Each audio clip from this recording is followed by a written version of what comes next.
안녕하십니까, 이진우입니다. 직장인들의 퇴직금을 금융회사에 따로 넣고 굴리는 걸 퇴직연금이라고 하고, 그 굴리는 일을 직장인이 직접 하거나 회사가 직접 하도록 지금은 되어 있는데요. 보통은 그냥 예금에 넣어두고 방치하는 게 일반적이고, 그러다 보니까 퇴직연금 수익률이 아주 낮다는 보도도 자주 나옵니다. 잘 모르니까 어쩔 수 없기도 하고, 또 금융회사들도 그러는 걸 굳이 설득해서 열심히 투자하도록 해서 수익률을 높여줄 만한 그런 인센티브도 없어서 그런 건데, 다음 주부터는 그래서 퇴직금을 금융회사에 넣을 때 근로자가 따로 운용 지시를 하지 않더라도 주식이나 펀드 같은 투자 상품에 투자가 되도록 하는 이른바 퇴직연금 디폴트 옵션 제도가 시작됩니다. 그런데 이게 원래 계획했던 거랑은 좀 다른 방식으로 시행된다고 해서요. 오늘은 이 퇴직연금의 디폴트 옵션에 대해서 자세하게 좀 들어보겠습니다. 우리나라의 외환 보유액이 빠르게 줄어들고 있다는 소식, 그리고 중국의 경기 침체가 글로벌 인플레이션 해결에는 도움이 될 수도 있을 거라는 분석도 함께 들어보겠습니다. 7월 6일 수요일 손에 잡히는 경제 바로 시작하겠습니다.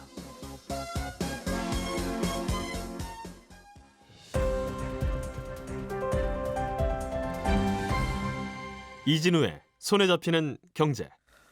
네, 오늘도 경제 뉴스들 가급적이면 쉽고 재미있게 정리를 좀 해보겠습니다. 김현우 소장, 박세훈 작가, 오늘은 한국경제신문 이슬기 기자 세 분과 함께합니다. 어서 오세요. 네, 안녕하세요. 자, 박 작가님이 갖고 오신 소식이 재밌네요. 정부가 전기 만드는 원재료 중에서 원자력 발전의 비중을 네, 지금보다 더 늘리기로 발표했어요. 그렇습니다. 전기라는 비빔밥을 만들 때 그 안에 어떤 재료를 어느 정도 비중으로 넣을지를 정하는 게 에너지 믹스라는 개념이거든요. 태양광 이만큼, 풍력 이만큼, 석탄 이만큼, 원자력 이만큼 이런 비중을 정해두는 겁니다. 예. 이전 정부의 에너지 믹스는 원전이라는 재료는 앞으로 전기 비빔밥 만들 때 비중을 줄이겠다는 거였습니다. 작년 기준으로 원전의 비중이 한 28% 정도 됐는데 네. 2030년 되면 24% 정도로 줄이겠다는 거였고 예. 그 줄어든 만큼을 풍력이나 태양광 같은 신재생 에너지로 채우겠다라는 게 골자였는데 네. 지금 정부는 비빔밥 재료 중에 원전의 비중을 늘리겠다라는 겁니다. 물론 인수위에서도 원전 비중 늘리겠다고 했었기 때문에 이게 아주 새로운 내용은 아닙니다만 네. 2030년까지 원전 비중을 30%로 늘리겠다라고 숫자를 공식화했기 때문에 주목을 받은 뉴스거든요. 예. 원전 비중을 늘리기로 했으니까 이제 기존 계획에 따르면 2030년 기준 18개로 줄었을 원전은 28개로 확대를 하겠다라는 겁니다. 그래서 백지화했던 원전 건설 계획들을 살려서 다시 또 건설하기로 했고요. 네. 지금 건설 중인 건 제때 완공되게 한다라는 계획입니다.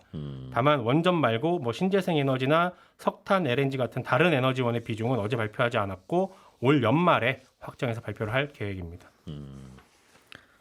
전기 요금에는 변화가 좀 생길 것 같습니까?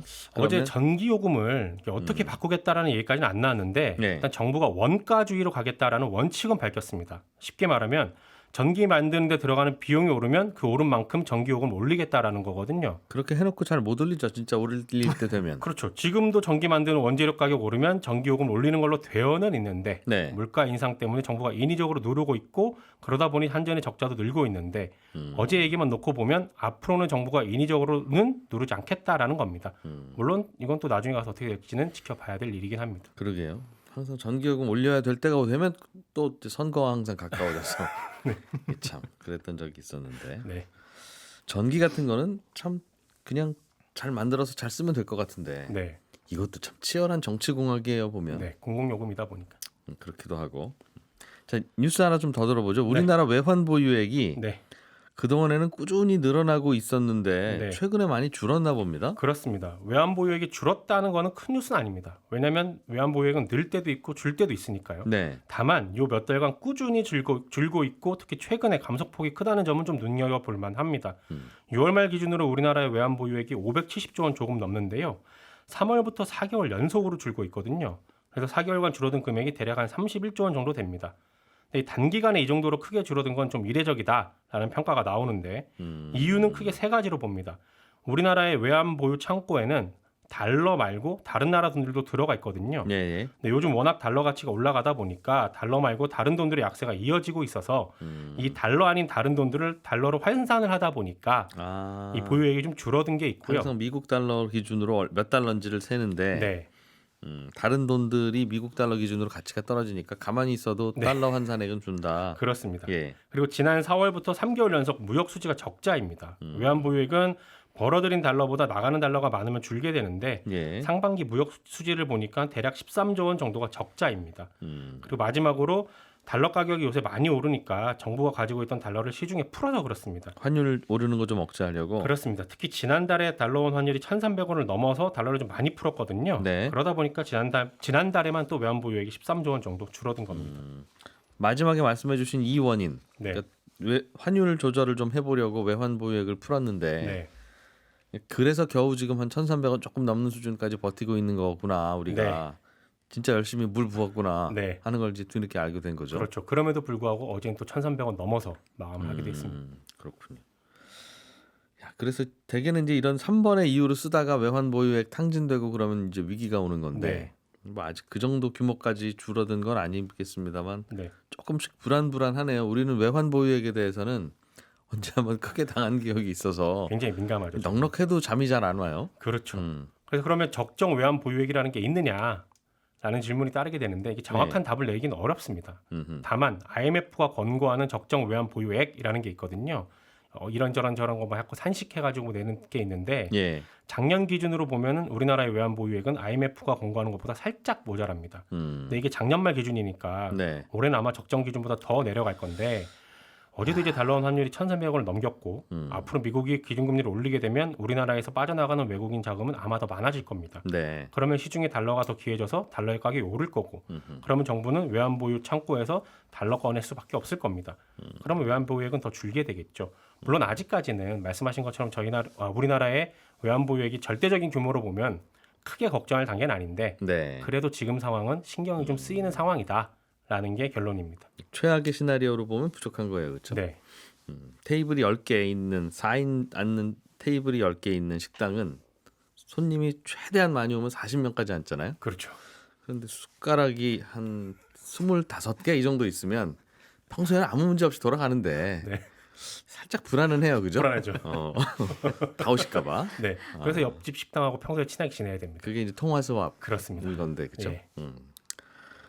이슬기 기자님, 네. 퇴직연금에 디폴트 옵션이라는 게 도입되는데 이게 뭔지 한참 우리가 열심히 배우긴 했습니다만 아직도 가물가물은 해요. 근데 어제 정부가 발표한 가이드라인을 보니까 조금 좀 생각보다는 다르게 운영하는 모양입니다. 네, 맞습니다. 이게 DC형 퇴직연금에 도입되는 제도인데요. 네. 이제 DC형 가입되신 있으신 분들 중에서 나는 주식도 모르고 펀드도 몰라 하시는 분들은 그냥 아무것도 안 건드리시고 그대로 현금으로 놔두시거든요. 그래야 최소한 원금 보장은 되니까. 예. 예. 근데 문제는 이렇게 하면은 국가가 퇴직연금 제도를 도입한 의미가 없다는 거예요. 왜냐하면 국민연금만 갖고는 노후 보장이 안 될 것 같으니까 국가가 스스로 좀 굴려서 노후 자금을 좀 만들어 봐 하는 의미에서 도입한 게 이제 퇴직연금이잖아요. 그래서 이걸 어떻게 하면 바꿀 수 있을까라고 보니까 외국은 디폴트 옵션이라는 걸 도입했다는 겁니다. 예. 아무것도 안 하고 연금을 방치하는 사람이 있으면 자동적으로 어떤 상품에 가입하게 하자. 네. 그래서 억지로라도 수익률을 좀 올리게 하자. 그게 디폴트 옵션이고 이번에 한국에 도입되는 제도입니다. 근데 이게 내가 아무것도 안 하고 방치하고 있는 건지 아니면 내가 위기를 감지하고 예금에 잘 넣어놓고 있는 건지를 예. 밖에서 봐서는 모르죠. 밖에서 뭐 그러니까 물어보고 해야 되는데 이렇게 물어보면 또 막 귀찮아하시거나 연락 안 되니까 예. 마음대로 옮겨올 수는 없지 않냐 하는 게 이제 고민거리였고 예. 그래도 수익률이 이 정도는 건 좀 심하다. 예. 좀 빨리 그냥 그분을 위해서 갖고 와서 알아서 굴려드리는 게 도움이 되는 거다라는 예. 주장도 있었고 예. 그런데 그래서 어떻게 할지 좀 고민을 하다가 구체안이 나온 모양이에요. 예, 그렇습니다.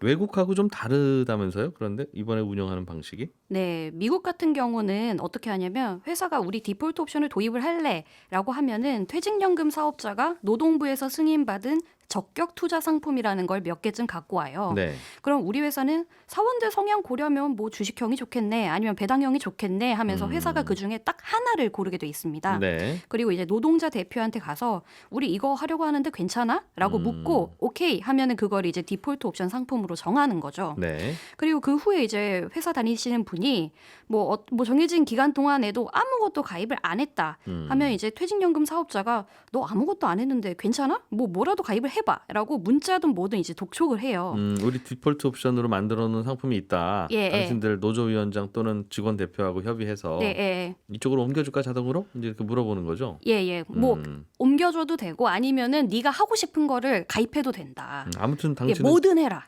당신은 지금 아무것도 안 하고 있다. 예, 우리가 예, 보기에. 예. 네, 그런 문자를 보낸다는 거예요. 예, 예. 네. 그래서 그래도 이제 독촉을 해도 안 하면은 아까 그 노사 합의로 정한 그 딱 하나의 상품, 디폴트 옵션 상품에 자동 가입하게 되는 건데요. 아, 독촉을 하다가 안 움직이면 예. 예. 그냥 자동으로 옮겨준다. 예, 그렇습니다. 예. 근데 한국 같은 경우에는 어떻게 가이드라인이 어제 나왔냐면 연금 사업자가 고용노동부에서 7개에서 10개쯤 적격 상품 승인을 받아와요. 네. 근데 회사가 그중 하나를 고르는 게 아니라 그 7개에서 10개쯤 되는 거를 다 고르는 걸 전제를 하고 있어요.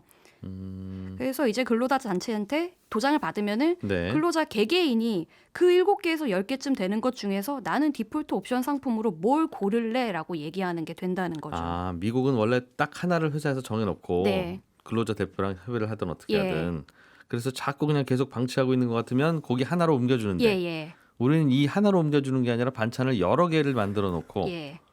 옮겨주는데 옮기기 직전에 결정하라고 한다는 거죠. 예, 그렇습니다. 네. 한 가지 걱정되는 게 이게 미국에서는 독촉을 해도 뭐 연락도 안 되고 아무 반응이 없으니까 이분이 그냥 주무시나 보다. 예. 주무실 동안 우리가 옮겨드려야지 예. 하는 게 디폴트 옵션인데 예, 그렇습니다. 우리나라는 연락을 해도 안 되고 답도 없는데 그럼 주무시는 게 확실한데 그분을 기어이 깨워서 이 5개 중에 하나를 고르시고 주무셔야 됩니다. 예. 라고 해야 하니 예. 그분은 안 일어날 수도 있잖아요. 안 일어날 수도 있죠. 안 일어날 때 그냥 우리가 이분을 위해서 옮겨드리자 하는 게 디폴트 옵션인데 예. 결국 깨워야 되면 예. 이게 그럼 디폴트 옵션인 거냐 예. 그런 그죠. 논란이 좀 있겠네요. 예, 바로 말씀하신 그 부분이 지금 논란이 되고 있습니다. 그래서 이게 전문가들이 이게 디폴트 옵션이냐, 그냥 한국식 디폴트 옵션이라고 얘기를 하자. 못 고르는 사람한테 강제로 하나 가입시키는 게 디폴트 옵션인데 네. 그 디폴트 옵션조차 뭘 할지 골라야 한다는 거면은 이게 과연 우리가 이 제도를 도입한 의미가 있느냐는 거죠. 안 고르고 주무셔서 결국 이렇게라도 할까라고 예. 하는 게 디폴트 옵션인데 예. 깨워서 고르시게 하는 거라면 결국은 고르는 거니까. 예, 똑같습니다. 어. 네, 결국에 지금 현금으로 남아 있게 되는 이 상황이 똑같이 될 수밖에 없는 그런 제도가 된 거죠. 처음에는 이러려고 했던 건 아닌 것 같은데 예, 그죠? 맞아요. 처음에는 외국에서는 그냥 예. 하나 정해놓고 네, 진짜 흔들어도 안 깨우면 예. 안 깨시면 여기로 옮긴다. 예, 그게 디폴트 옵션인데 네, 어쩌다가 그 옵션을 여러 개 만들어 놓고 꼭 깨워서 하나 찍고 다시 주무시게 하는 걸로 바뀌었어요. 예. 이게 제도가 왜 이렇게 설계가 됐냐 하면 결국에 책임 소재 때문이 아니라는 얘기를 해요. 만약에 미국처럼 우리가 뭐 펀드를 딱 하나 가입을 했다. 그게 디폴트 옵션이다. 근데 손실이 났다. 네. 그러면 그게 기업이나 연금 사업자가 책임을 져야 하나? 이런 문제가 있지 않습니까? 근데 미국 같은 경우에는 이거를 개인의 책임이다라고 딱 법에 명확하게 해놨어요. 그래서 회사도 이제 연금 사업자도 좀 더 적극적으로 주식 같은 위험 자산에 투자를 할 수 있었던 거고요. 근데 우리나라에서는 그렇게 하면은 너무 금융회사랑 회사에 면책 사유를 주는 게 아니냐. 네. 이게 퇴직연금을 핑계로 사실은 주식 시장이랑 금융회사를 키우려는 게 아니냐. 그런 비판들이 있었거든요. 또 이제 보험사나 은행사 입장에서는 뭘 선택하게 두면은 결국 원리금 보장형 가입하게 될 때니까 이렇게 선택할 수 있는 그런 조건을 좀 약간 밀었다고 해요. 그래서 면책 조항을 안 넣는 대신에 가입자 본인의 책임인 것을 명확하게 할 수 있도록 디폴트 옵션조차 이 가입자 본인이 정하게 하자 이런 식으로 제도 설계가 된 겁니다. 그러니까 미국은 잠자고 있는 그분 책임이다. 우리가 어떻게 굴리든. 예, 그런 거니까 그냥 어차피 뭐 깨어나셔도 우리한테 항의 못 하셔 예, 하고 아무 곳에나 넣을 수 있는데 예. 우리나라는 항의할 수 있어요? 그렇다는 겁니까? 지금 상황에서는 면책 조항이 없기 때문에 항의할 수가 있어요. 왜 나 자는 동안에 함부로 넣냐? 예. 그렇다 보니 금융회사들은 깨어나셔서 혼나면 우리 책임인데 예. 그걸 어떻게 함부로 합니까라고 한다는 거죠. 그렇죠. 이건 그럼 구별을 빨리 해줘야 되겠네요. 그렇죠. 면책 조항을 안 넣었으니까 디폴트 옵션이 아닌 상황이 된 거죠. 그래서 결국은 일어나게 해서 빨리 아무 번호라도 찍고 다시 예. 주무세요. 당신이 선택하셨으니까 책임은 당신 거예요.라고 얘기할 수 있게끔. 그렇군요. 야 이게 참 뭐 애매하네요, 그죠? 갑자기 내가 무슨 사고를 당하면 내 장기를 어디 누구 좋은 분에게 드리고 가는 걸로 한다. 예. 이렇게 써놓고 이제 나 다니는데 꼭 다시 한번 확인해 보기. 예, 예, 이런 그런 느낌이죠, 예, 그죠? 그렇죠, 그렇죠. 그럴 거면 평소에 뭐하러 해놓느냐는 그런 문제도 있고. 네. 그렇기도 하고 또 이 디폴트 옵션을 증권사 투자 상품으로 할 거냐 아니면 안정적인 채권이나 예금으로 할 거냐 이걸 놓고 또 네. 업권에서도 싸웠을 거예요 아마. 예, 굉장히 많은 다툼이 있었습니다. 이런 거 해놨으면 봐라 벌써 1월 달부터 지금까지 주식 반토막 났잖냐. 예. 주식이 늘 오르는 게 아니다. 그렇죠, 그렇죠. 네. 그래서 또 그런 반발이 최근에도 먹혔겠죠. 예. 큰일 날 뻔했습니다. 예, 뭐 예, 이러면서. 예, 예. 알겠습니다. 앞으로 그럼 개인들은 어떻게 해야 됩니까? 이런 소식을 알기는 알았는데 이제 우리는 그럼 또 그냥 기다리기만 하면 돼요? 예, 일단 DC형 연금 도입한 사업장에서는 이걸 꼭 도입을 해야 됩니다. 네. 근데 이게 연금 사업주가 앞으로 이제 노동부의 적격 상품 승인을 받아와야 되잖아요. 네. 이게 한 10월쯤 될 것 같다고 하거든요. 그럼 10월쯤 그걸 갖고 이제 기업에 가서 디폴트 옵션 상품으로 이거 있다라고 하면 기업이 그걸 받아들이고 노동자 대표랑 합의를 해서 도입을 하게 됩니다. 예. 그래서 실질적으로 퇴직연금 가입자들이 어느 상품을 내 디폴트 상품으로 선택을 해야 되나 그건 한 연말께나 되지 않을까 그런 얘기가 나오고 있습니다. 알겠습니다. 내가 그냥 잠들어 있으면 여기 4개 중에 하나를 고르도록 미리 정해놓고 잠든다. 예. 그리고 그냥 자고 있으면 반드시 나를 깨워서 흔들어서 정신 없으실 테니까 1, 2, 3, 4번 중에 고르세요. 예, 그걸 예. 해준다는 네, 거죠. 네. 그 4번, 3, 4번 안에 들어가는 경쟁이 치열하겠네요. 예, 그렇습니다. 금융회사들의 네네. 상품들 중에서. 자, 김현우 소장님. 네, 정부가 밀가루 만드는 회사들한테 지원금을 주기로 했다네요. 그렇습니다. 무슨 뜻입니까 이게? 밀가루 가격이 많이 올라가니까 예. 물가에 또 자극을 하지 않을까 해가지고 나온 사업인데요. 추경에도 반영이 돼 있던 내용입니다. 근데 이번 달부터 다음 내년 1분기까지 적용이 되는 건데 이 밀가루 만드는 제분업체가 밀 수입 가격이 상승해서 그 제품 가격을 올려야 된다. 그럴 때 제품 가격을 올리지 않고 동결하거나 아니면 10%만 올리면 70%는 지원한다는 내용인데 이게 예를 들어서 원가가 올라서 제품 가격을 100만큼 올려야 되는데 네. 올리지 않거나 아니면 100 중에 10만 올리면 70은 정부가 지원을 해줄 테니까 20은 양보해라. 손해를 봐라라는 겁니다. 100을 올려야 되는데 10만 올리고 90을 양보했으면 네, 그 90 중에 70은 정부가 보태줄게. 그렇습니다. 20은 그냥 조금 아쉬운 대로 이렇게 근데 넘기자. 잠깐만요. 그러면 우리는 200을 올려야 됩니다. 네, 또는 300을 올려야 되겠습니다라고 하면 네. 그러니까 정부가 37에 21, 210을 보장해 주세요. 라고 할 수도 있잖아요. 그러니까 그럴 수도 밀가루 회사가 얼마를 올려야 되는지는 네. 정부가 잘 모를 텐데. 그래서 이제 상승 요인이 얼마나 되느냐, 네. 요걸 이제 따지는데 그냥 이제 무턱대고 올리는 게 아니라 밀가루의 수입 가격이 얼마나 올랐느냐. 네. 이 지금 분석된 자료로는 밀가루 수입 가격이 10% 오르면 제품 가격은 5.71% 오르는 걸로 이렇게 분석을 하고 있거든요. 이제 물론 이제 인건비라든가 다른 것들도 있는데 일단 지금 나온 내용으로는 요 밀가루 수입 가격에 따라서 제품 가격은 요만큼 올린다라고 보고 이걸 전제로 만드는 겁니다. 밀가루 업체죠. 그러니까 밀 수입 가격, 밀 수입 그렇죠. 가격이겠죠. 밀 수입 가격에 따라서 밀가루의 제품 가격이 얼마나 오르냐. 요거를 그거는 이제 대충 따져보는 보면 아니까. 네. 요거 대신 요거보다 조금 올리면 정부가 좀 지원을 해주는 걸로 합니다. 그렇습니다.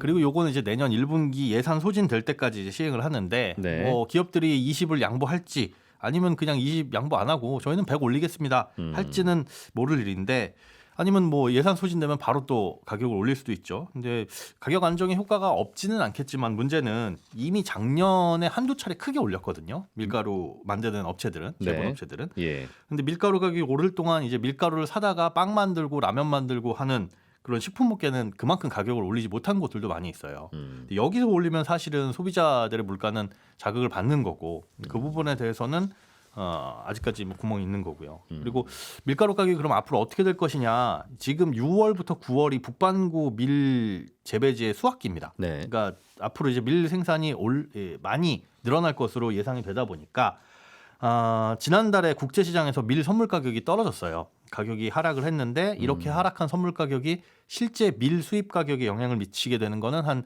4개월에서 6개월 정도가 걸립니다. 그러니까 올 연 말이나 돼야 우리나라로 들어오는 밀 가격이 좀 떨어진다는 거죠. 네. 그러니까 그때까지 가격이 오를 수 있으니까 요것 좀 어떻게 좀 해보자, 뭐라도 해보자라는 시리즈의 하나라고 볼 수가 있겠습니다.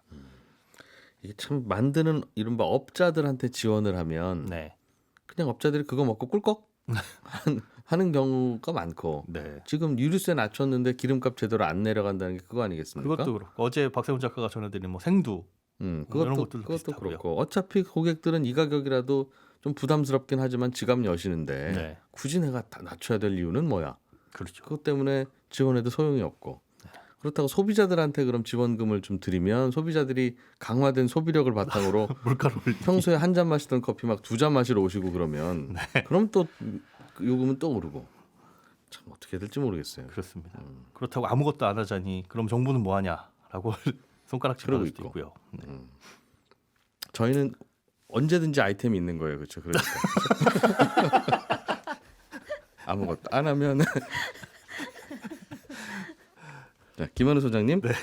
중국 경제가 안 좋은 게 오히려 글로벌 인플레이션, 물가 인상이라는 고민거리를 좀 해소해 줄 수도 있다. 네, 그렇습니다. 그런 분석이 나왔네요. 이 월스트리트 저널에서 나온 기사인데 중국의 문제에서 긍정적인 점 찾기라는 제목이었어요. 그러니까 중국도 역시 코로나 때문에 힘들잖아요. 네. 그래서 대규모 봉쇄도 최근까지 했었고 음. 기업들도 많이 폐쇄가 됐고 그러다 보니까 이제 성장률이 생각보다 크게 떨어졌는데 네. 전 세계 시장 안 그래도 인플레이션 때문에 안 좋은데 중국 성장률이 안 좋다라는 거는 사실 부정적인 영향을 미칠 가능성이 큽니다. 예. 그런데 한편으로는 인플레이션을 완화할 수 있는 뭐 방안이 될 수 있다.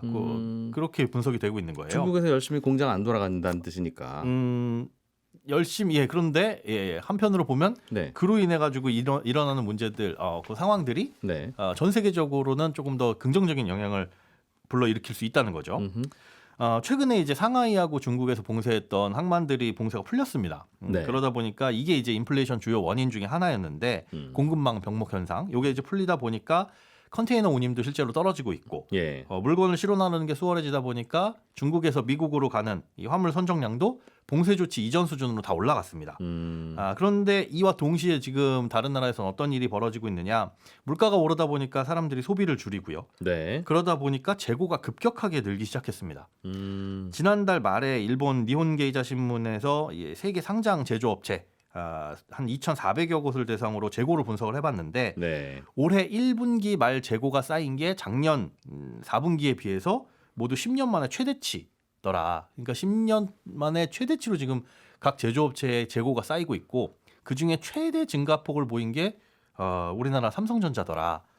그리고 전기, 자동차, 기계 요 3개 업종에서 재고가 두드러지게 쌓이고 있다라고 분석이 되고 있습니다. 그 무슨 말입니까? 그러니까 열심히 만들어서 창고는 채우고 있는데 네. 그동안 컨테이너가 못 움직여서 그래서 쌓였는데 배달은 못 하고 있었다. 맞습니다. 예. 근데 배달이 시작되더라도 사람들이 이제 물가가 올라서 소비를 줄이다 보니까 이게 잘 안 풀리더라. 네.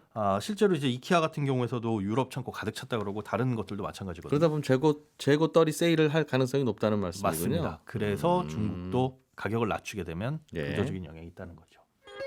예, 저는 11시 5분 손경제 플러스에서 또 뵙겠습니다. 고맙습니다.